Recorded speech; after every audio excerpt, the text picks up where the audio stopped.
Awakening through adversity, spiritual growth. In times of crisis, 5. Spiritual Awakening Book 13.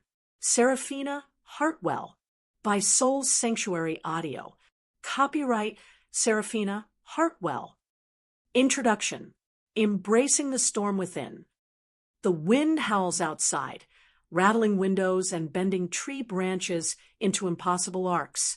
It's a sound that mirrors the turbulence within, the restless churn of thoughts, fears, and unanswered questions swirling in your mind like storm clouds refusing to break. You've been here before, perhaps more times than you'd care to admit. That place where everything feels heavy, where every breath seems to carry the weight of uncertainty. Maybe it started with a phone call delivering news you weren't ready for. Or maybe it crept up slowly, an ache in your chest that grew louder over weeks, months, or even years. Whatever form it took, one thing is certain: life has thrown you into chaos. And yet, here you are, still standing, still breathing, still searching for something to hold on to amidst the wreckage. Perhaps you picked up this book because you're tired of merely surviving, tired of feeling as though you're drowning in emotions you can't name, let alone understand. Deep down, you sense there must be more to this struggle than meets the eye, more meaning hidden beneath the surface of pain. If only you could find the key to unlock it. This book was written for moments like these, for those who refuse to settle for shallow answers when their souls crave depth, for those willing to face the storm head-on, not just to endure it, but to emerge transformed by it. Because while adversity may feel like an unwelcome intruder in your life, it carries with it a secret gift, the opportunity to awaken spiritually, to shed old layers of fear, doubt, and limitation, and step into a version of yourself that is stronger, wiser, and infinitely more connected to the essence of who you truly are. In the pages ahead, we will journey together through the dark nights of the soul, the moments when all seems lost, and uncover the light waiting patiently on the other side. We'll explore how suffering, far from being meaningless, serves as a gateway to profound self-disco. Together, we'll learn what it means to let go of control and trust the unknown, finding solace in the realization that some things cannot and should not be forced. Along the way, we'll hear stories of ordinary people who faced extraordinary challenges and emerged not broken but reborn, their lives forever changed by the lessons they unearthed in the crucible of crisis. But this isn't just about reading someone else's story, it's about writing your own. Each chapter will offer tools, practices, and reflections designed to guide you toward reclaiming your power and purpose. From daily rituals that reconnect you to your higher self to strategies for integrating spiritual insights into your everyday life, this book aims to equip you with everything you need to navigate the storms ahead, not as victims, but as tours. So take a deep breath. Feel the weight of this moment without shrinking from it. Know that you are not alone. Countless others have walked this path before you, and many more will follow. What lies ahead is not easy, it never is, but it is worth it, because within the heart of every challenge lies the seed of awakening. And if you're brave enough to nurture that seed, you might just discover that the very thing you feared most has become the foundation upon which your greatest growth will flourish. Are you ready? Let us begin point 1, the dark night of the soul, what it is and why it matters. The room was dimly lit, save for the soft glow of a single lamp casting long shadows across the walls. Maya sat cross-legged on her worn-out couch, staring at the blank television screen as if it might suddenly flicker to life and offer some key of answer. Her hands rested limply in her lap, fingers tracing absent patterns against the fabric of her jeans. She wasn't crying anymore. She had cried herself dry days ago, but the heaviness lingered, pressing down on her chest like an invisible weight she couldn't shake off. It had started with the breakup, a messy unraveling of years spent building what she thought was unshakable. Then came the job loss, blindsiding her just when she needed stability most. And now this gnawing emptiness that followed her everywhere, whispering cruel truths she didn't want to hear. You're not enough. This is all your fault. There. There's no way out. Maya wasn't alone in feeling this way. Across the world, countless others found themselves trapped in similar moments of existential despair, what mystics, poets, and psychologists alike have called the dark night of the soul. But knowing its name did little to ease the pain. If anything, it made it worse, because naming something implies understanding, and Maya understood nothing about why her carefully constructed life had crumbled. Completely. What is the dark night of the soul? To call it depression would be too simplistic. While clinical depression often involves persistent sadness or apathy, the dark night of the soul transcends mere mood swings. It's deeper, more primal, a stripping away of everything you once believed defined you. Your identity, your purpose, your sense of belonging all dissolve into a void that feels impossible to fill. Historically, the term originated with Saint John of the Cross, a 16th century Spanish mystic who described the phenomenon as a necessary purging of worldly attachments to make room for divine connect. Tie-in. Centuries later, Carl Jung expanded on this idea, framing it as a psychological process where the ego confronts its own limitations and undergoes transformation. Today, we recognize it as a universal experience, one that doesn't discriminate based on age, cult, year, or background. For those caught in its grip, the dark night can feel unbearable. Relationships falter because friends don't know how to help. Work suffers because focus becomes elusive. Even simple tasks like getting out of bed or brushing your teeth feel insurmountable. Yet beneath the surface chaos lies a profound opportunity, an invitation to dig deeper than ever before. Why does it matter? Maya stared at the stack of self-help books piled haphazardly on her coffee table. Each promised quick fixes. 5 steps to happiness. Manifest your dreams overnight. Find peace in just 10 minutes a day. She tried them all, desperate for relief, but none delivered, not because they were inherently flawed, but because they addressed symptoms rather than root causes. They offered coping mechanisms when what she ally needed was excavation. The dark night matters because it forces us to stop running from ourselves, from our fears, from the uncomfortable questions we've buried under layers of distraction. In Maya's case, the collapse of her relationship forced her to confront unresolved insecurities about love and worthiness. Losing her job exposed a fear of failure she'd masked with relentless ambition. These revelations weren't pleasant, but they were necessary. Without them, she would have continued living a half-life, clinging to illusions instead of embracing truth. Research supports this perspective.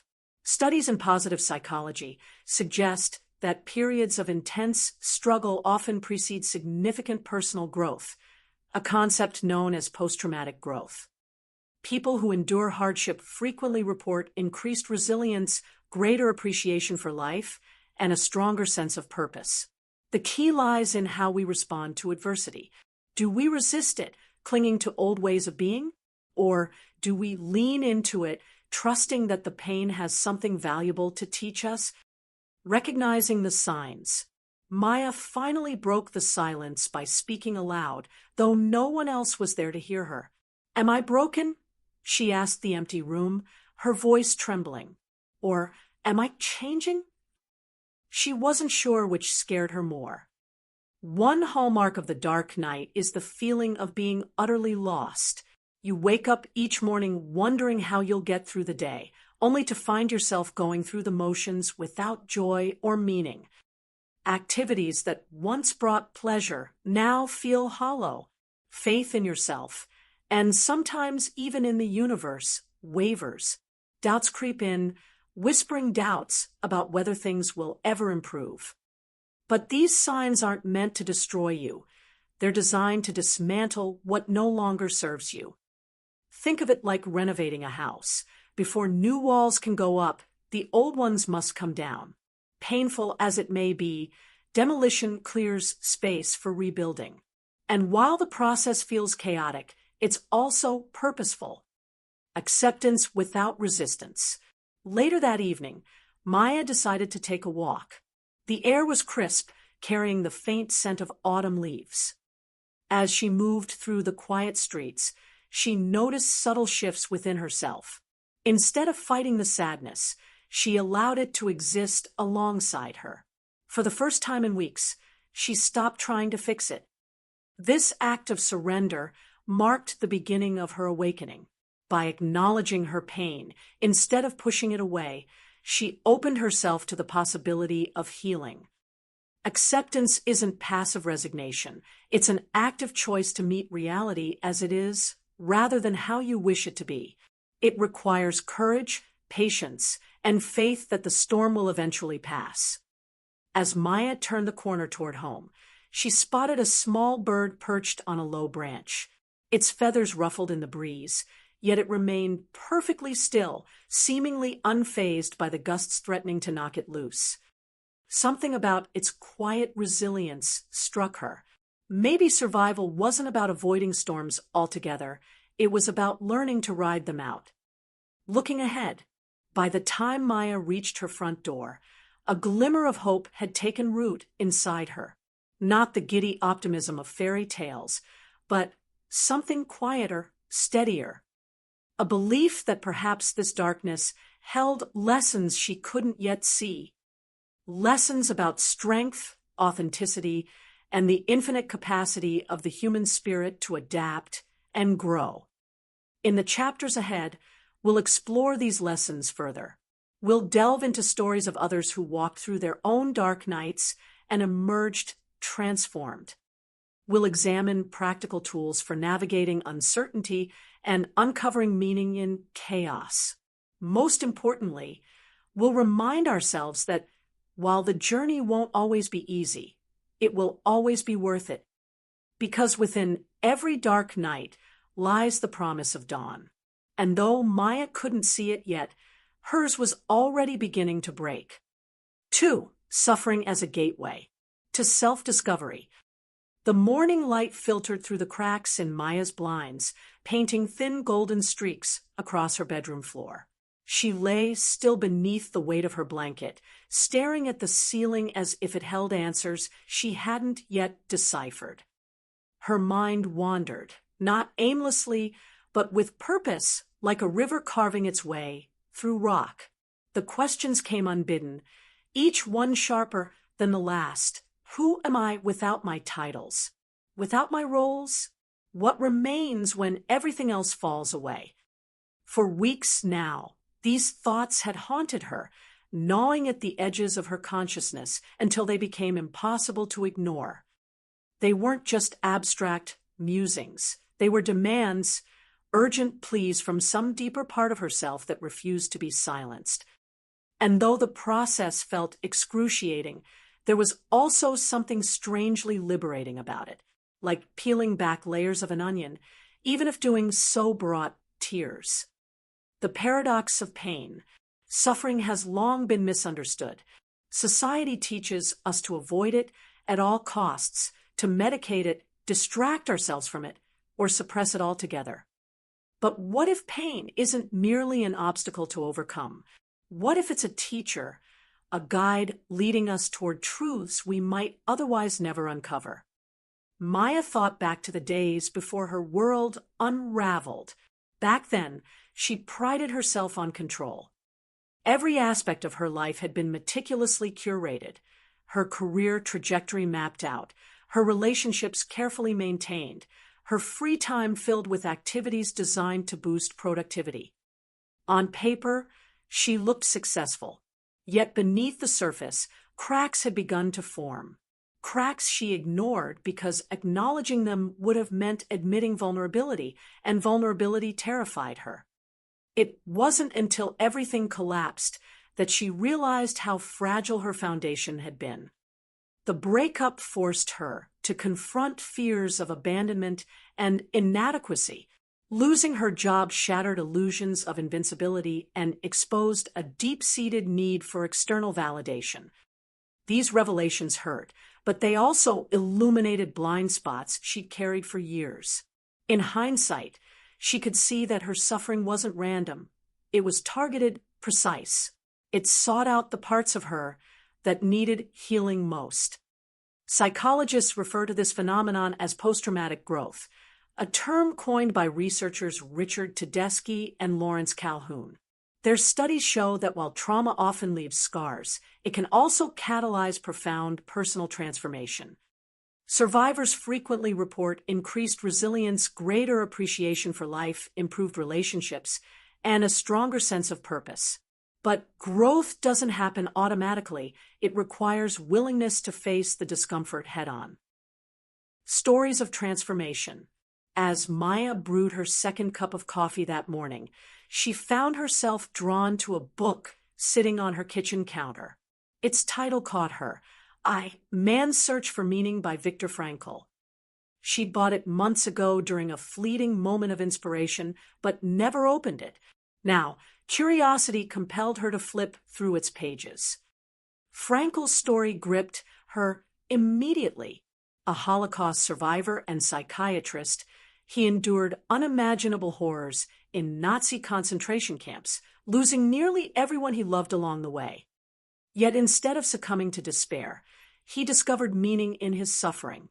He observed that those who survived did so not because of physical strength or luck, but because they clung to a sense of purpose, even in the darkest moments. For Frankl, that purpose was helping others find meaning in their own lives after the war ended. His words resonated deeply with Maya. If someone could endure such atrocities and emerge with hope intact, surely she could navigate her comparatively smaller struggles. She scribbled a note in the margin of the book. Pain points to where we need to grow. Later that afternoon, she called her friend Priya, a yoga instructor who always seemed to radiate calm. Over video chat, Maya confessed her feelings of inadequacy and fear. To her surprise, Priya nodded knowingly. "I've been there," Priya said softly. "After my divorce, I spent months feeling like I'd failed at everything. But eventually, I realized that failure wasn't the end, it was the beginning. I started asking myself questions I'd avoided for years. What do I really want? Who am I outside of being a wife or a teacher?" Those questions led me to rediscover passions I'd forgotten about. Now, I feel more alive than ever. Her story reminded Maya of another figure she admired, Nelson Mandela. Imprisoned for 27 years, he emerged not bitter but compassionate, using his experience to advocate for reconciliation rather than revenge. His ability to transform hatred into love struck her as nothing short of miraculous. These examples reinforced a truth Maya was beginning to understand. Suffering strips away pretense, forcing us to confront our authentic selves. It reveals what truly matters and what doesn't. Questions to ask yourself. That evening, Maya sat down with a notebook and pen, determined to dig deeper. She wrote 3 questions at the top of the page. 1. What is this teaching me? 2. Who am I becoming? 3. How can I use this pain to serve others? At first, the silence felt oppressive, but slowly answers began to surface, not fully formed, but enough to spark curiosity. Underneath her grief over the breakup, she recognized a longing for connection beyond superficiality. Beneath her frustration over losing her job, she saw a desire for work aligned with her values rather than societal expectations. One realization stood out above the rest. She had spent years chasing external markers of success, promotions, accolades, approval, without pausing to consider whether they fulfilled her internally. Now, stripped of those distractions, she had no choice but to turn inward. Research supports this introspective approach. Studies show that individuals who engage in reflective practices during times of crisis tend to experience greater psychological resilience. Journaling, meditation, and therapy all provide opportunities to process emotions and gain clarity. By confronting difficult questions honestly, we create space for new insights to emerge. Exercises for uncovering insights. Inspired by what she'd learned, Maya decided to try an exercise she'd read about online, writing letters to different versions of herself. First, she addressed her past self, the version who believed perfectionism equaled safety. Dear past me, I know you're scared. You think if you work harder, achieve more, and please everyone, you'll finally feel secure. But here's the thing, none of that works. Not really. Because no amount of external success can fill the void inside. Stop running. Start listening. Next, she wrote to her future self, the person she hoped to become. Dear future me, please remember this moment. Remember how hard it was to let go of control. Remember the nights you cried yourself to sleep. And remember, too, the mornings when sunlight broke through the clouds. Hold on to hope. Trust the journey. Be kind to yourself. Finally, she wrote to her present self, the raw, vulnerable version navigating uncertainty. Dear now me, you're doing better than you think. Yes, it hurts. Yes, it's messy. But every tear brings you closer to understanding. Keep going. Keep breathing. Keep believing that this pain has purpose. By the time she finished, her hand ached from writing, but her heart felt lighter. For the first time in weeks, she sensed movement, not forward motion exactly, but a subtle shift. Like tectonic plates beneath the Earth's surface, change was happening slowly, imperceptibly, yet inevitably. Looking ahead, as Maya closed her journal and turned off the lamp beside her bed, she felt a flicker of determination. Tomorrow wouldn't magically erase her struggles, but it offered another chance to explore them, to mine them for wisdom rather than wallow in their weight. She knew the road ahead wouldn't be easy. There would be setbacks, moments of doubt, and days when progress felt non-existent. But she also knew this: every step mattered. Every question asked, every insight gained brought her closer to the person she was meant to become. In the next chapter, we'll delve deeper into the art of letting go, how releasing the illusion of control opens doors to trust, surrender, and spiritual awakening. Until then, take a moment to reflect on your own journey. What lessons are hidden within your pain? What truths are waiting to be uncovered? Because somewhere in the depths of your struggle lies a treasure map, one that leads not to escape, but to transformation. 3. Letting go of control, trusting the unknown. The rain tapped gently against Maya's bedroom window, a rhythmic patter that seemed to echo the restless thoughts swirling in her mind.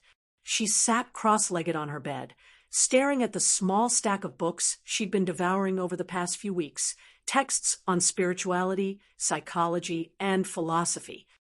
Each one promised answers, yet none provided the certainty she craved. Her fingers traced the edge of Viktor Frankl's Man's Search for Meaning, its worn cover soft from repeated handling. She had underlined so many passages, but one sentence stood out more than the others. When we can no longer change a situation, we are challenged to change ourselves. It was a simple idea, yet it felt monumental. Change herself? How could she possibly do that when everything around her felt so uncertain? The breakup still stung, the job loss loomed large, and her future remained an unfathomable blur. Every attempt to regain control only left her feeling more powerless. It was as though the harder she tried to steer her life back onto familiar tracks, the further off course she veered. And then, almost imperceptibly, a thought began to take shape, a fragile seedling pushing through cracked soil. What if the problem wasn't the chaos itself, but her desperate need to control it? The illusion of control. Maya remembered a conversation with her father years ago, shortly after she graduated college. He had leaned back in his chair, sipping coffee, and said, "Life is like sailing. You can adjust your sails, but you can't control the wind." At the time, she dismissed his words as overly poetic. Control, after all, had always been her anchor, the thing that kept her grounded amidst life's unpredictability. Without it, she feared she would drift aimlessly, lost at sea. But now, sitting in the quiet solitude of her room, she realized how much energy she had wasted trying to manipulate outcomes beyond her reach. When her ex-partner walked away, she had begged, pleaded, and analyzed every detail of their relationship, convinced she could fix what was broken. When layoffs hit her company, she scrambled to network, polish her resume, and chase leads, certain that sheer effort would guarantee stability. And when neither worked, she spiraled into frustration and self-blame, convinced she had failed because she hadn't done enough. What she didn't understand then, and what she was beginning to see now, was that control is often an illusion. Life doesn't unfold according to neatly laid plans. It dances to its own rhythm, unpredictable and untamed. Trying to bend it to our will is like grasping handfuls of water. The tighter you squeeze, the faster it slips through your fingers. Research backs this up. Psychologists have long studied the concept of locus of control, which refers to where individuals believe power resides in shaping their lives.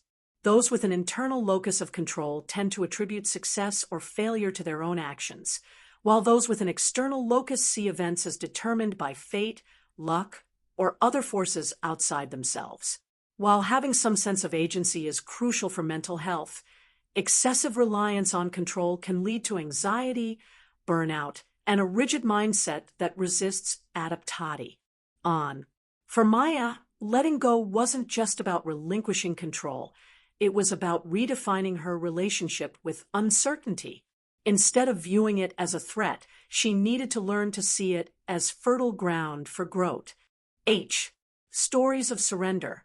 Later that day, Maya attended a virtual meditation class led by Priya, her yoga instructor friend. As they settled into seated positions, Priya shared a story that resonated deeply. If Maya, I used to be terrified of flying, Priya began, her voice calm and steady. Every time I boarded a plane, I'd grip the armrests, bracing myself for turbulence. I hated not being able to predict what would happen next. Then, during one particularly bumpy flight, the woman next to me noticed my panic and smiled. She said, planes are designed to handle storms. Trust the engineers who built it. Something about her words clicked for me. From that moment on, whenever I flew, I reminded myself to trust the process, to let go and allow the plane to carry me safely to my destination. Priya paused, letting the analogy sink in. Surrender isn't passive resignation, she continued. It's active faith. Faith that even when you can't see the path ahead, there's something greater, Giti. In you. Maya closed her eyes, absorbing the lesson. She thought of another story she'd recently read about J.K. Rowling, the author of the Harry Potter series. Before becoming one of the world's most successful writers, Rowling faced years of rejection, poverty, and personal hardship. In interviews, she has spoken openly about hitting rock bottom and feeling why powerless? Yet instead of giving up, she surrendered to the unknown, trusting that her passion for storytelling would eventually find its audience. That surrender, not control, ultimately paved the way for our success. These stories weren't just inspiring, they were instructive. They showed Maya that letting go didn't mean abandoning hope or effort. Rather, it meant releasing attachment to specific outcomes and embracing the possibility that life might have something better in store. Tools for cultivating trust. After the meditation session ended, Maya decided to experiment with practices aimed at fostering trust in the unknown. One technique Priya suggested was visualization. Sitting quietly in her living room, Maya closed her eyes and imagined herself standing at the edge of a vast ocean. Waves crashed against the shore, unpredictable and wild, yet beautiful in their power. She pictured herself stepping into the water, allowing the tide to pull her forward rather than fighting it. With each breath, she whispered affirmations. I trust the flow of life. I am safe, even in uncertainty. This moment holds everything I need. At first, the exercise felt awkward, almost forced, but as she repeated the phrases, a subtle shift occurred. The tension in her shoulders eased slightly, and her breathing slowed.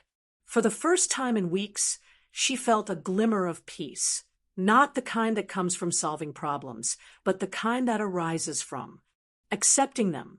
Another tool Maya explored was mindfulness meditation, drawing from teachings by Pema Chodron, a Buddhist nun known for her work on embracing discomfort. Maya practiced sitting with her fears instead of running from them.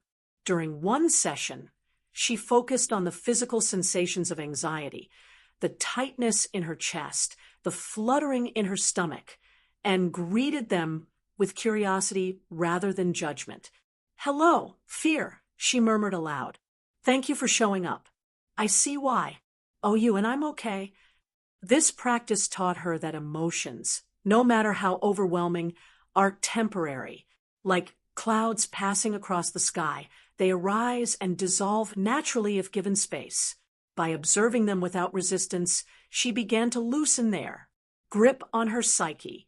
Guided meditation, embracing the unknown. That evening, Maya recorded herself reading a guided meditation script she found online. Soft, instrumental music played in the background as she spoke into her phone, her voice trembling slightly but led with intention. Close your eyes and take a deep breath in and out. Imagine yourself standing at the threshold of a dense forest. The trees tower above you, their branches intertwined like cathedral arches. Ahead lies a path shrouded in mist. You cannot see where it leads, but you feel drawn to explore it nonetheless. Take a step forward. Notice how the ground feels beneath your feet, solid and steady despite the mystery ahead. Breathe deeply, knowing that whatever awaits you is exactly what you need to grow. She listened to the recording before bed, replaying it until sleep claimed her. Though she couldn't articulate why, the imagery stayed with her throughout the night, lingering like a dream half remembered. Looking ahead, by the time morning arrived, Maya woke with a renewed sense of clarity. Letting go of control didn't erase her challenges. It simply reframed them. Instead of seeing adversity as evidence of failure, she began to view it as an invitation to evolve. The questions that once paralyzed her now sparked curiosity. What am I learning here? How can I use this experience to deepen my understanding of myself and the world? In the chapters to come, we'll delve deeper into the transformative power of meaning-making, how finding purpose in chaos can turn suffering into strength. We'll explore real-life examples of individuals who turned their darkest moments into catalysts for change, offering practical tools to help you uncover the lessons hidden within your own struggles. Until then, consider this. Every challenge you face carries within it the seeds of awakening. The key lies not in resisting the storm, but in learning to dance in the rain. 4. Finding meaning in chaos. Stories of transformation. The morning sun filtered through Maya's kitchen window, casting a warm glow over the table where she sat with her journal. Her pen hovered above the page, poised but hesitant, as if waiting for permission to move. She had spent the past few days wrestling with questions that refused to yield easy answers. What is this pain teaching me? How can I find meaning in something so disorienting? The chaos of her life still felt overwhelming, yet beneath it all, She sensed a faint hum, a quiet insistence that there was purpose hidden within the turmoil. She glanced at the stack of books beside her, their spines worn from repeated readings. Each one offered insights into resilience, spirituality, and growth, but none provided the clarity she craved. What she needed now wasn't theory, it was connection. Real stories of real people who had faced unimaginable challenges and emerged transformed. Stories that could light the way forward when her own path seemed impossibly dark. The alchemy of adversity. Maya remembered a phrase she'd read somewhere. Pain without meaning leads to despair. Pain with meaning leads to transformation. It struck her as both simple and profound. Pain itself wasn't the enemy. It was the absence of context, the lack of understanding about why we suffer, that made it unbearable. When we attach meaning to our struggles, they cease to be random acts of cruelty and instead become stepping stones towards something greater. But how do you assign meaning to chaos? How do you sift through the wreckage of your life and uncover the lessons buried within? To answer these questions, Maya turned to the stories of others, people whose lives had been upended by crisis, yet who found ways to rebuild not just stronger, but wiser. Their journeys weren't linear. They were messy, nonlinear, and often excruciatingly slow. Yet each one carried threads of hope, courage, and renewal that resonated deeply with her own experience. Case Study 1, Viktor Frankl, Discovering Purpose Amidst Horror. Maya opened man's search for meaning once again, flipping to a passage she had underlined weeks earlier. In it, Viktor Frankl described his time in Nazi concentration camps during World War II, a period marked by unimaginable suffering. Starvation, brutality, and the constant threat of death defined daily life.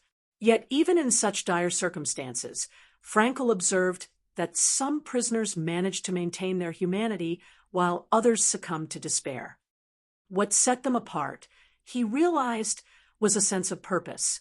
Those who survived often clung to something larger than themselves, a loved one they hoped to reunite with, a creative project they dreamed of completing, or simply the belief that their suffering held significance.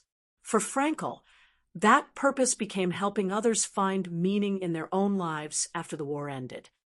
He developed logotherapy, a form of psychotherapy centered on the idea that the primary human drive isn't pleasure, as Freud suggested, or power, as Adler proposed, but the pursuit of meaning. Frankl's story reminded Maya of an important truth. Meaning doesn't eliminate suffering, it transforms it. By reframing adversity as a teacher rather than a tormentor, we unlock its potential to shape us into better versions of ourselves. Case Study 2, Malala Yousafzai, Turning Trauma into Advocacy. Later that afternoon, Maya watched a documentary about Malala Yousafzai, the Pakistani activist who survived an assassination attempt by the Taliban at the age of 15. The footage showed Malala speaking at the United Nations, her voice steady despite the trauma etched into her young face. "They thought that the bullets would silence us," she said, "but they failed." Malala's journey was extraordinary not because of the violence she endured, but because of what she chose to do afterward. Rather than retreating into fear or bitterness, she used her experience to advocate for girls' education worldwide. Her courage inspired millions, proving that even the darkest moments can give rise to light. As Maya listened to Malala recount her story, tears welled in her eyes, not out of pity, but out of awe. Here was someone who had every reason to collapse under the weight of injustice, yet she stood taller because of it. Her resilience stemmed not from denying her pain, but from channeling it into action. This realization sparked a question in Maya's mind. How can I use my own struggles to serve others? Perhaps her breakup and job loss weren't just personal setbacks. They were opportunities to connect with others navigating similar challenges. Maybe sharing her journey could help someone else feel less alone. Case Study 3, Elizabeth Lesser, Embracing Vulnerability. That evening, Maya attended an online talk by Elizabeth Lesser, co-founder of the Omega Institute and author of Broken Open. How difficult times can help us grow. Lesser spoke candidly about her own dark night of the soul, triggered by the end of her marriage and the sudden death of her sister. At first, she resisted the pain, trying to numb it with distractions and denial. But eventually, she surrendered to it, allowing herself to grieve fully and openly. I learned that vulnerability isn't weakness, it's strength, Lesser explained. When we let ourselves be seen, flaws and all, we create space for genuine connection. And connection heals. Her words resonated deeply with Maya. For years, she had prided herself on being strong, independent, and self-reliant. Asking for help or admitting she needed it felt like failure. But now, she understood that true strength lies in embracing our fragility. By acknowledging her pain and sharing it with trusted friends, she had already begun to heal. Reflection prompts. Uncovering your own lessons. Inspired by these stories, Maya decided to reflect on her own experiences. She grabbed her journal and wrote 3 prompts at the top of a fresh page. 1. What has this struggle revealed about me that I didn't know before? 2. How has it changed the way I see myself and the world? 3. In what ways can I use this experience to contribute to others? At first, the questions felt daunting, but as she began to write, insights bubbled to the surface. Beneath her grief over the breakup, she recognized a longing for deeper intimacy, not just romantic, but emotional. Losing her job exposed a desire for work aligned with her values rather than societal expectations. These revelations didn't erase the pain, but they gave it direction. Research supports this reflective approach. Studies show that individuals who engage in meaning-making during times of crisis tend to experience greater psychological resilience. By framing adversity as a catalyst for growth, we shift from victimhood to empowerment, a moment of grace. The next morning, Maya received an unexpected email from an old colleague, Sarah, whom she hadn't spoken to in months. The subject line read, "Thinking of you. Curious." Maya clicked open the message. "Hey Maya," Sarah wrote. "I heard about everything you've been going through lately, and I just wanted to say I'm here if you need to talk. I went through a similar rough patch last year, and honestly, it was one of the hardest things I've ever faced. But looking back, I realize how much it taught me about myself. If you ever want to grab coffee or vent, let me know." Maya stared at the screen, stunned. She had no idea Sarah had experienced anything remotely close to what she was going through. Yet here was proof that she wasn't alone, that others had walked this path before her and emerged stronger. A wave of gratitude washed over her, followed by a renewed determination to keep moving forward. Looking ahead. By the time Maya closed her laptop, she felt a flicker of excitement, a spark of possibility she hadn't felt in weeks. Finding meaning in chaos wasn't about erasing the pain or pretending it didn't exist. It was about weaving it into the fabric of her identity, using it to fuel growth and connection. In the next chapter, we'll explore how to build spiritual resilience, the inner strength that allows us to weather storms without losing sight of who we are. We'll delve into practices like mindfulness, gratitude, and forgiveness, offering tools to fortify your spirit against future challenge. Until then, take a moment to reflect on your own journey. What lessons are emerging from your struggles? How can you honor them by integrating them into your life? Because within every moment of chaos lies the seed of awakening, and within every story of transformation lies the promise of hope. 5. Building spiritual resilience. NCE. The morning air was crisp, carrying with it the faint scent of pine needles and damp earth. Maya stood on her small balcony, wrapped in a woolen shawl, watching as the first rays of sunlight pierced through the misty veil that hung over City. Her breath formed soft clouds in the cool air, each exhale a reminder of life's rhythm. Inhale, exhale, chaos, calm. She had come to see this duality not as opposing forces, but as complementary threads woven into the fabric of existence. In the weeks since she began exploring the depths of her pain, Maya had uncovered profound truths about herself and the nature of suffering. Yet, understanding these lessons intellectually was one thing. Embodying them in the face of ongoing challenges was another. Entirely. The breakup still lingered in her thoughts. The job loss remained an open wound, and uncertainty about her future loomed large. What she needed now wasn't just insight, it was strength. Not brute force or stubborn willpower, but a deeper kind of resilience rooted in spirituality. She turned back inside, where her journal lay open on the kitchen table. On its pages were scattered notes from recent reflections. Resilience isn't about avoiding pain, it's about moving through it. Spiritual resilience means trusting yourself even when you can't trust the world. These phrases felt like fragments of a larger puzzle. She was slowly ing together. Today, she decided would be dedicated to building that resilience, not as a shield against adversity, but as a foundation for growth. What is spiritual resilience? Maya remembered a conversation with Priya during one of their meditation sessions. Think of spiritual resilience as a tree, Priya had said, her voice steady and grounding. Its roots grow deep into the soil, anchoring it firmly so it can bend without breaking in the strongest winds. When storms come, and they always do, the tree doesn't fight them.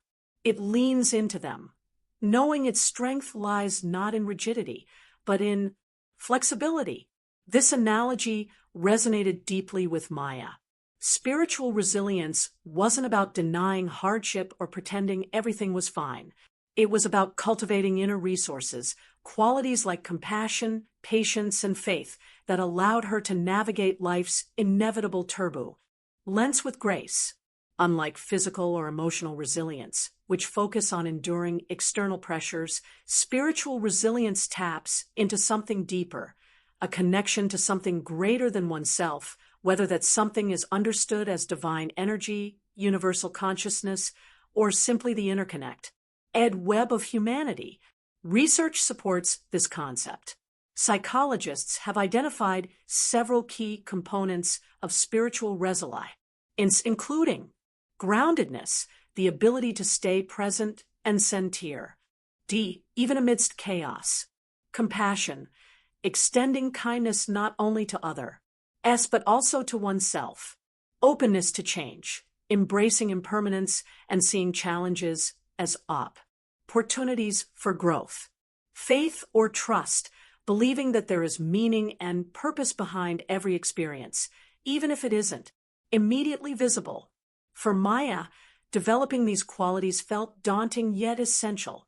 If she could nurture her spiritual resilience, she believed she might finally find the stability she craved, not the kind imposed by rigid control, but the kind born of surrender and trust, overcoming common barriers to resilience.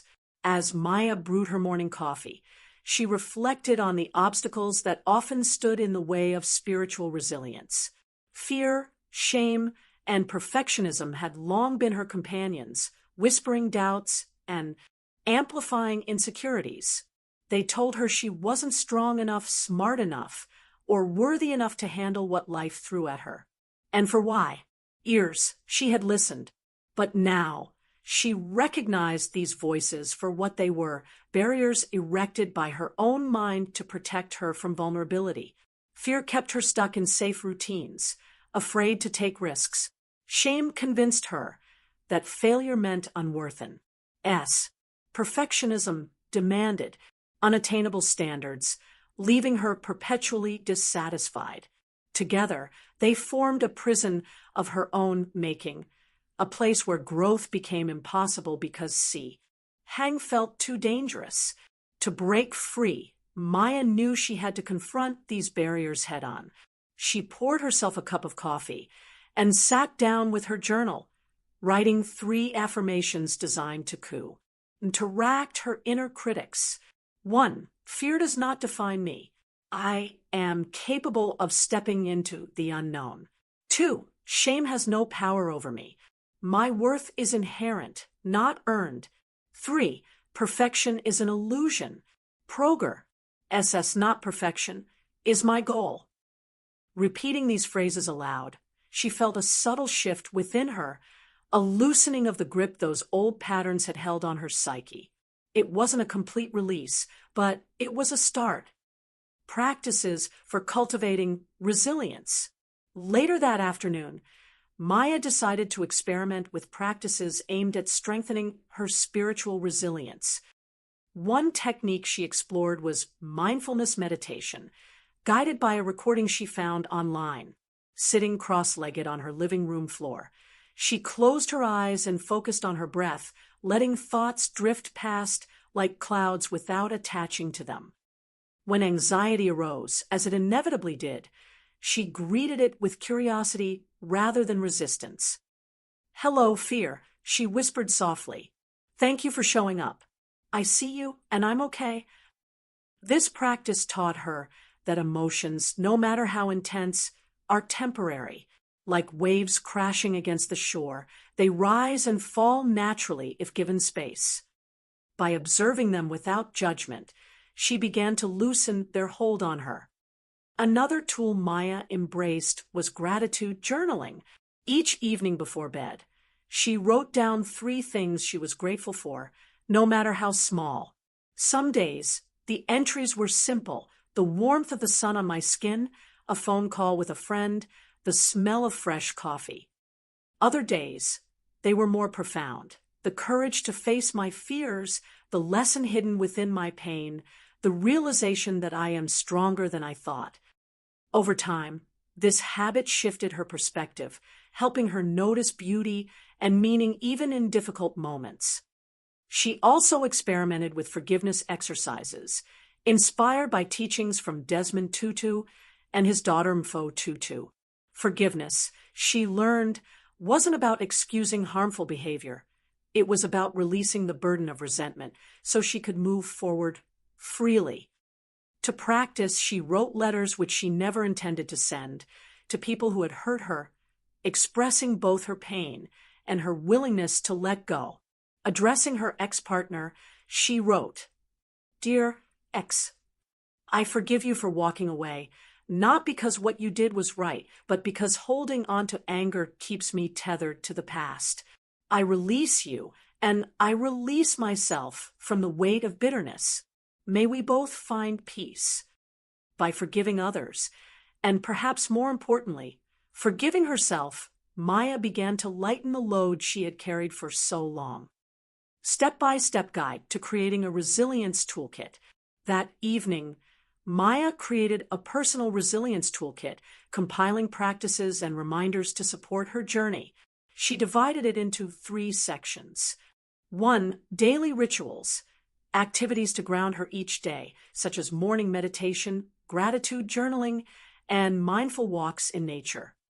2. Crisis tools, techniques to use during moments of acute stress, including deep breathing exercises, affirmations, and visualization practices. 3. Long-term practices, habits to cultivate over time, such as volunteering, creative expression, and connecting with supportive communities. She decorated the notebook with colorful markers and stickers, adding a touch of playfulness to the serious work ahead.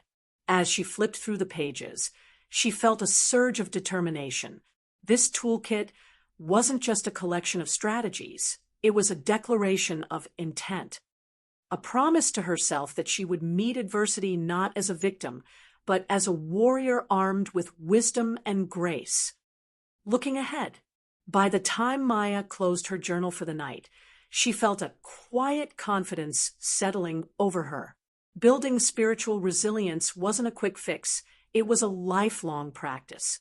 But already she could see signs of progress.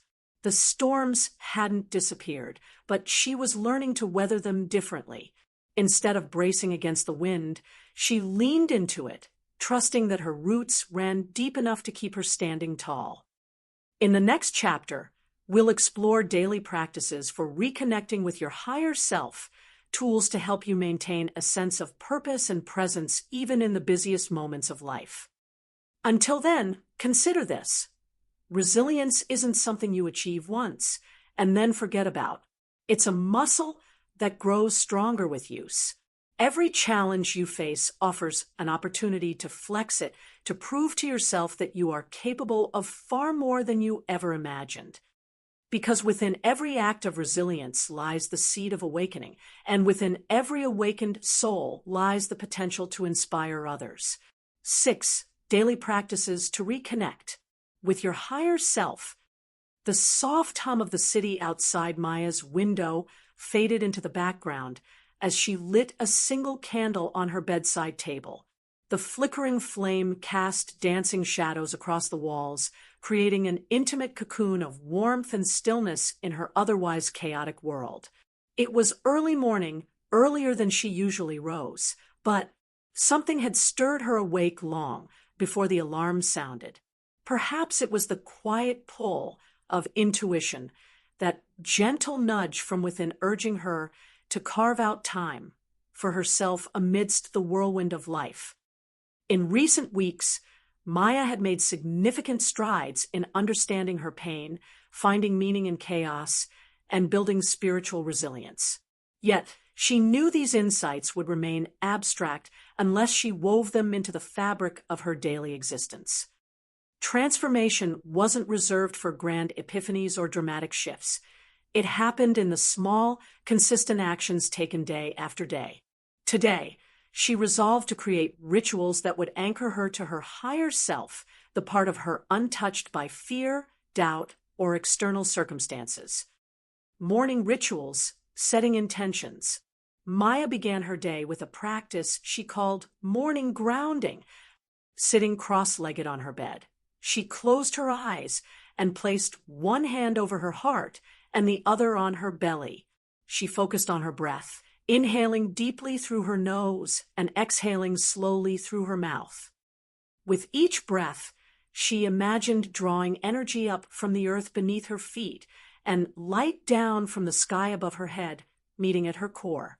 This visualization helped her feel connected to herself, to others, and to something greater.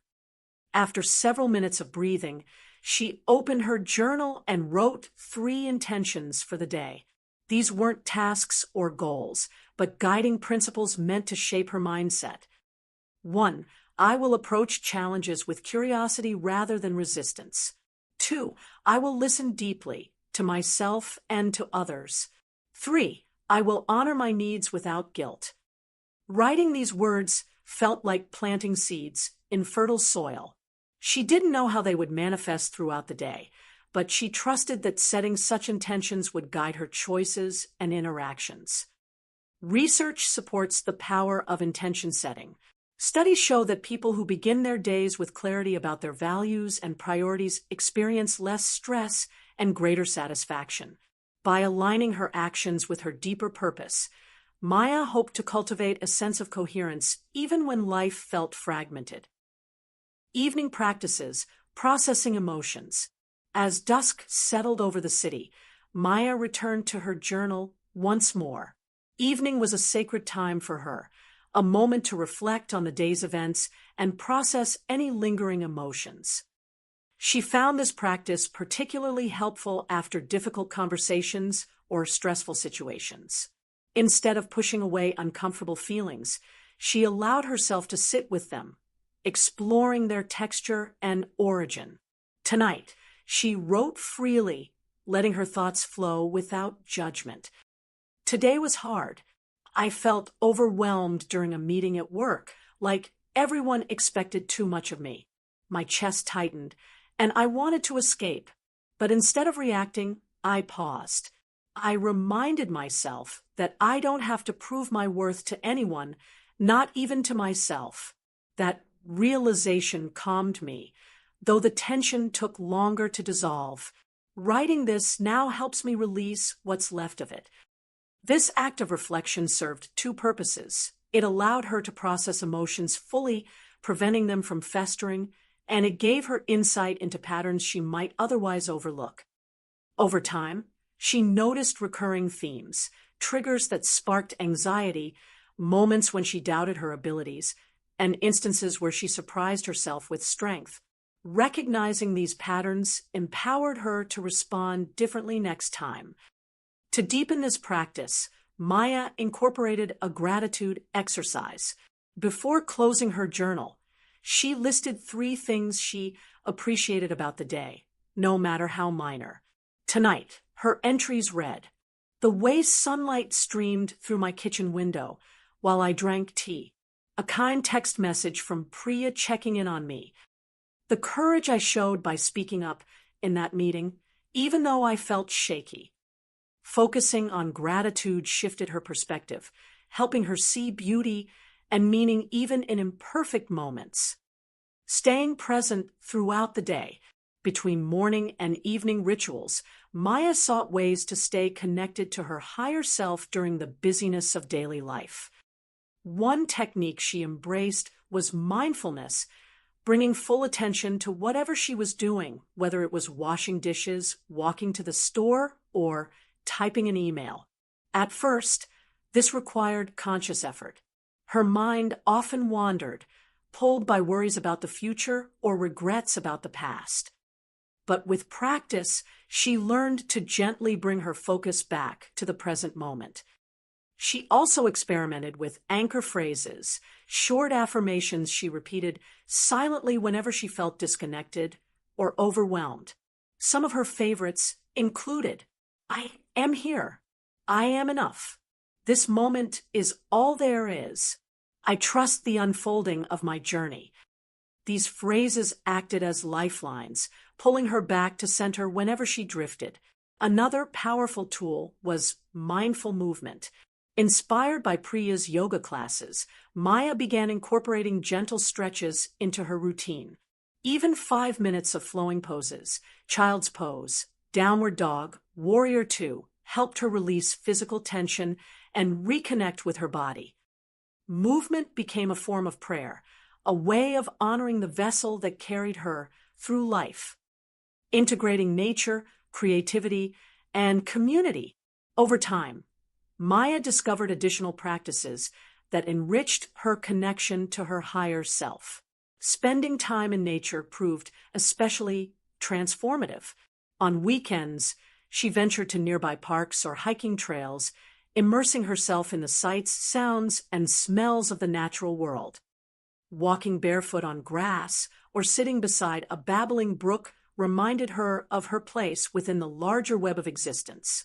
Nature offered perspective, grounding her in the truth that life moves in cycles. Seasons change, storms pass, and growth follows decay. Creativity also played a vital role. Maya had always loved painting, but hadn't picked up a brush in years. Now, she set aside Sunday afternoons to experiment with watercolors, allowing her intuition to guide her strokes.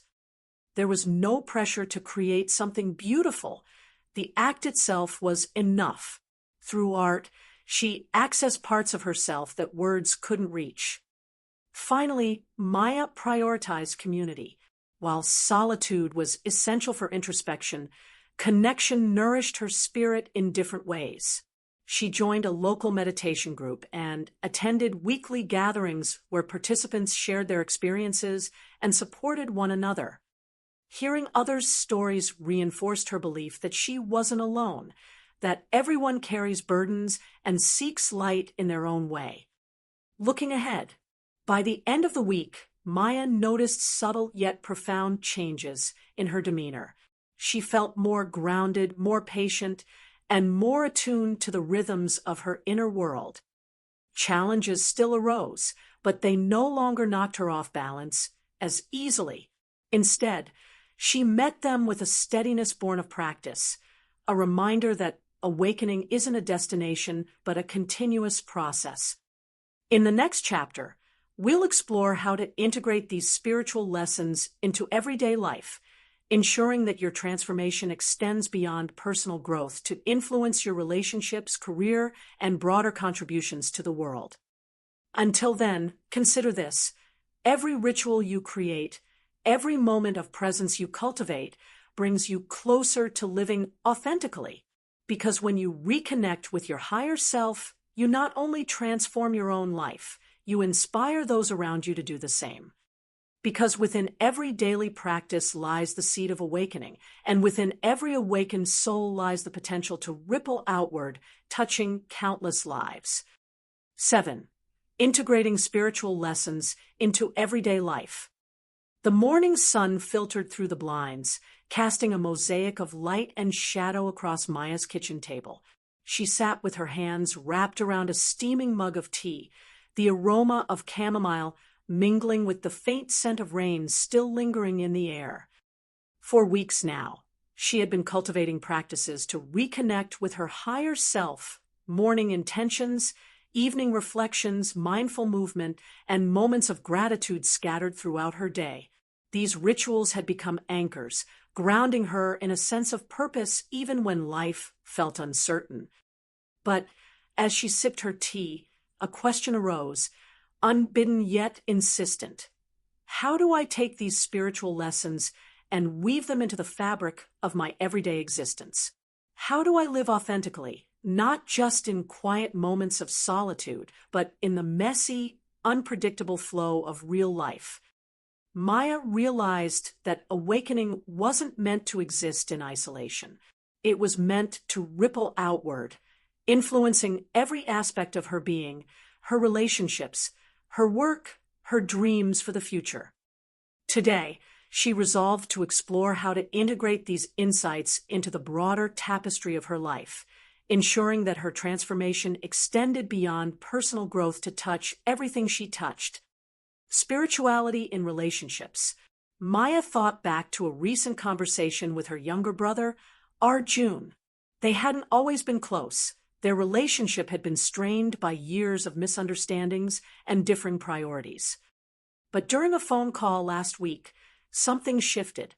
Arjun opened up about his struggles at work, sharing frustrations he rarely voiced. Instead of offering advice or jumping to solutions, Maya simply listened, really listened. She let him speak without interruption, nodding occasionally and acknowledging his feelings with phrases like, "That sounds so hard," and "I hear you." When he finished, there was a pause before he said softly, "Thanks for listening. I needed that." In that moment, Maya recognized the power of presence. By setting aside her own agenda and truly hearing Arjun, she created space for connection. This was spirituality in action, not grand gestures or profound words, but the simple act of showing up fully for someone else. Research supports this approach. Psychologists emphasize the importance of active listening in fostering meaningful relationships. When we listen deeply, we validate the other person's experience, creating a sense of safety and trust. Maya decided to make this practice a cornerstone of her interactions moving forward. Whether it was a friend venting about a tough day or a colleague brainstorming ideas, she committed to being fully present, resisting the urge to multitask or mentally prepare responses while others spoke. She also reflected on forgiveness, a theme she had explored earlier in her journey. Forgiveness wasn't just about letting go of past hurts. It was about choosing love over resentment, compassion over judgment. With Arjun, this meant releasing old grudges and embracing their evolving bond. In doing so, she not only healed herself, but strengthened their relationship. Mindfulness in professional pursuits. Later that afternoon, Maya attended a team meeting at her new job, a position she had recently accepted after months of searching. The role aligned more closely with her values than her previous one, focusing on community outreach and education. Still, the transition came with its own set of challenges: tight deadlines, high expectations, and the pressure to prove herself quickly. During the meeting, Tensions flared as colleagues debated strategies for an upcoming project. Voices grew louder, opinions clashed, and Maya felt the familiar pull of anxiety tightening her sage. Her instinct was to retreat, to shrink into silence and avoid conflict, but instead she took a deep breath, recalling one of her anchor phrases, "I am here, I am N, oof." When it was her turn to speak, she leaned forward slightly, making eye contact with each person around the table. "I think we're all coming from a place of wanting what's best for the project," she began, her voice steady despite the storm brewing inside her. "Maybe we can find common ground by focusing on our shared goals rather than difference." Her words seemed to diffuse some of the tension. The room quieted, and the discussion shifted toward collaboration rather than cant. And Tyon. Afterward, her manager pulled her aside. "That was really well handled," he said. "You have a knack for bringing people toget." Maya walked away feeling a spark of pride, not because she had solved the problem, but because she had stayed true to her values under pressure. Mindfulness wasn't just for meditation cushions. It was a tool for navigating professional challenges with grace and integrity. To deepen this practice, Maya began incorporating mindfulness techniques into her workday. Before responding to emails, she paused to breathe, centering herself or typing. During stressful tasks, she used visualization exercises, imagining herself surrounded by calm energy.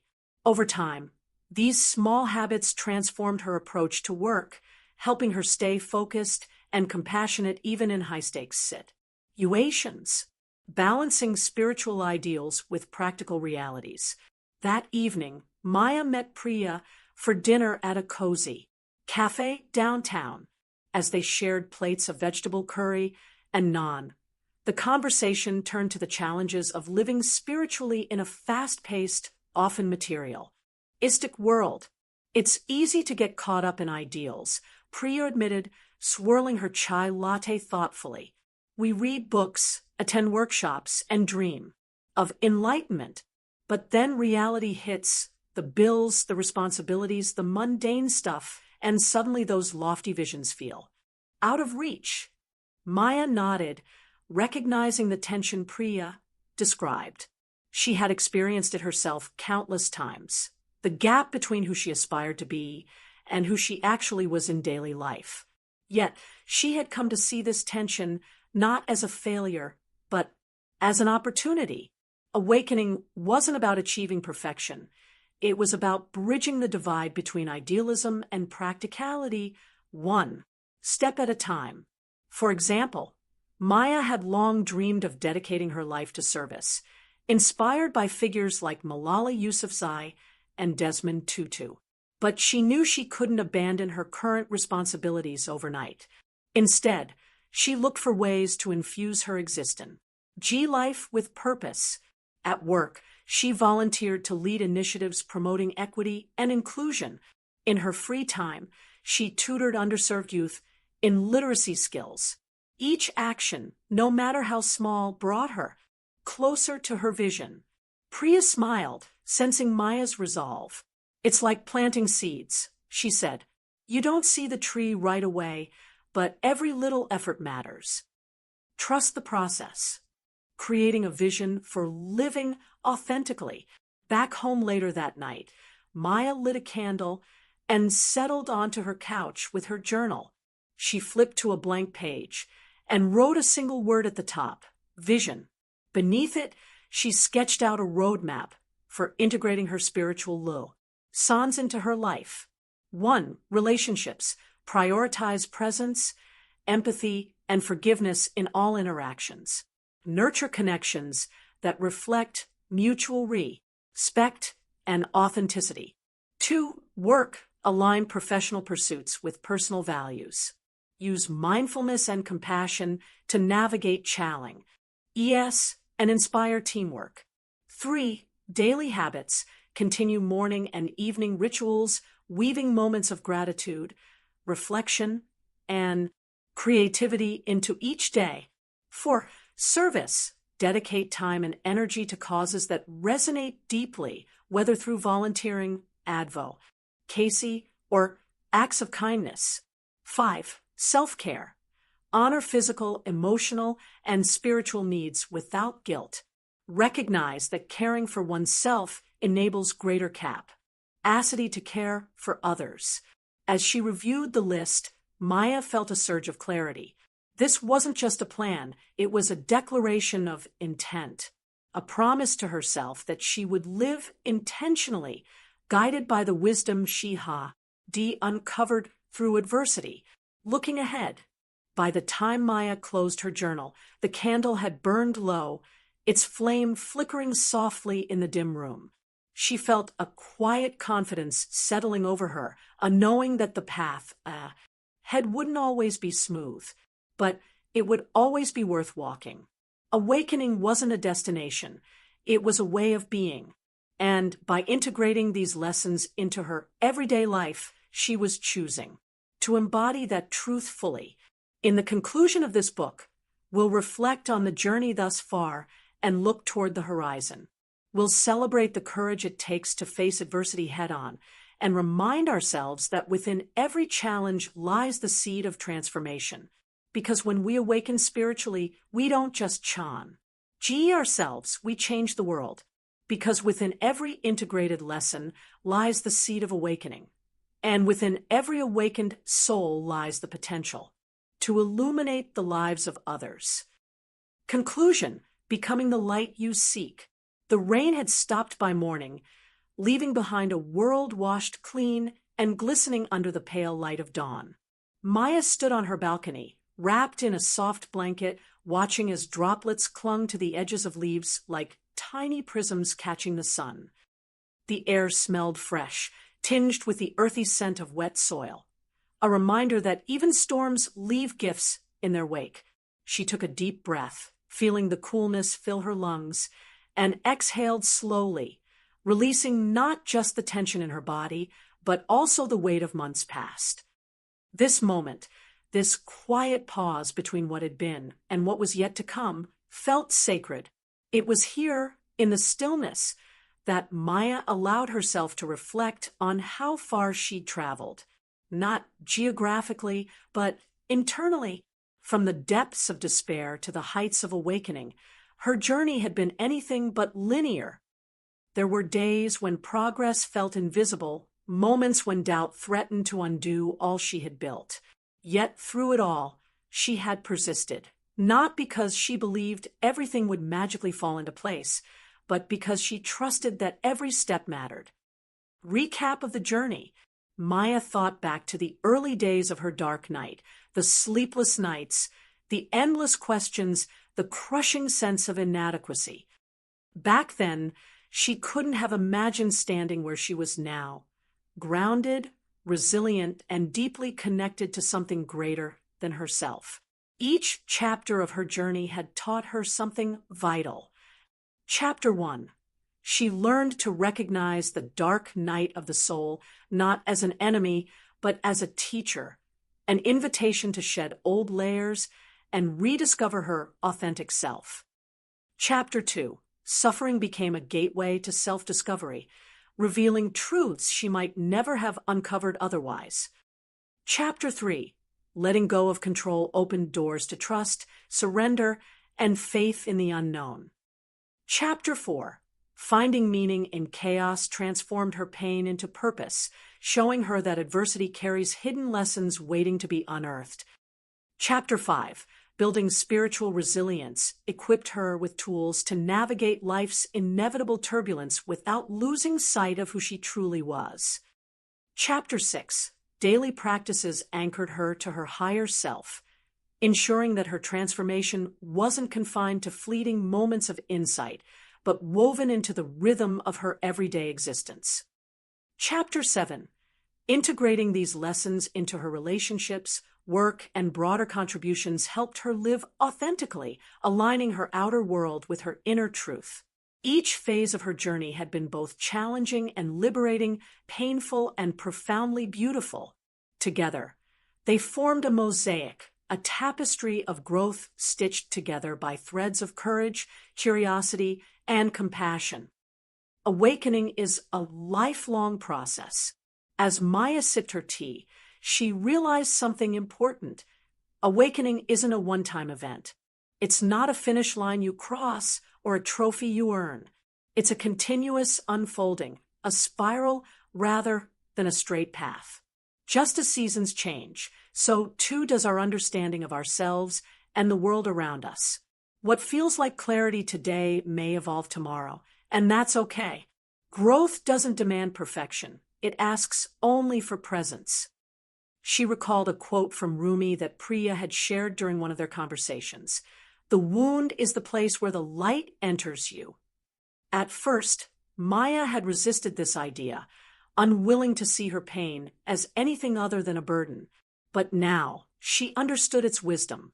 Her struggles hadn't broken her. They had cracked her open, allowing light to seep in. And while the scars remained, they no longer defined her. Instead, they served as reminders of her strength, her capacity to endure, and her ability to transform. Research supports this perspective. Psychologists describe personal development as a dynamic process shaped by ongoing experiences and reflections. Those who embrace lifelong learning tend to report higher levels of fulfillment and resilience. By viewing awakening as a journey rather than a destination, we free ourselves from the pressure to arrive and instead focus on simply moving forward. Final encouragement. Maya turned her gaze inward, addressing the part of herself that still harbored doubts, the voice that whispered, "Are you sure you're ready? What if you stumble again?" With gentle firmness, she responded, "Yes, I will stumble. Yes, there will be setbacks, but I am stronger than I was before. Stronger not because I've conquered fear or erased pain, but because I've learned to carry them differently, to hold space for discomfort without letting it consume me, to trust that even in the darkest moments, there is always a spark of light waiting to guide me home." She smiled softly, knowing this wasn't just a message for herself. It was for anyone reading her story, for those facing their own storms, wondering if they'll ever find solid ground again, for those questioning whether their efforts matter, whether their pain has purpose. To them, she offered these words: "You are already enough, not because of what you've achieved or how others perceive you, but because of who you are at your core, a being of infinite potential and boundless worth. Trust yourself, trust the process, and remember, the very thing you fear most holds within it the key to your greatest awakening, becoming the light." As the sun rose higher in the sky, casting golden light across the city, Maya stepped back inside. On her kitchen counter lay the journal she had filled over the past weeks, a testament to her journey, her growth, her becoming. She picked it up and flipped through its pages, marveling at the evolution of her thoughts. From frantic scribbles of despair to deliberate affirmations of hope, each entry told a story of transformation. And then a realization struck her. She wasn't just writing her story, she was living it. Every choice she made, every action she took, added another chapter to the narrative of her life. By choosing authenticity over avoidance, connection over isolation, and love over fear, she was becoming the light she once sought. In the end, that was the greatest lesson of all. The light doesn't exist somewhere out there, separate from us. It lives within us, waiting to be uncovered. When we awaken spiritually, we don't just illuminate our own path. We shine brightly enough to guide others, too. Looking forward, Maya closed her journal and placed it gently on the table. Outside, birds chirped cheerfully, oblivious to the storms they had weathered overnight. Life moved on, as it always did, carrying with it the promise of new beginnings. Maya didn't know exactly what lay ahead, what challenges, joys, or surprises awaited her, but she knew one thing for certain: she was ready. Because within every ending lies the seed of a new beginning, and within every awakened soul lies the power to create a brighter, more compassionate world. So take heart, dear reader. Your journey may be messy, nonlinear, and unpredictable, but it is yours to shape. Embrace it fully, knowing that the light you seek is already within you, waiting to shine. Because within every conclusion lies the seed of awakening, and within every awakened soul lies the potential to inspire generations to come. Awakening through adversity, spiritual growth. In times of crisis, 5. Spiritual Awakening Book 13. Serafina Hartwell, by Soul Sanctuary Audio. Copyright Serafina Hartwell. For the update audiobook, by click follow Soul Sanctuary Audio.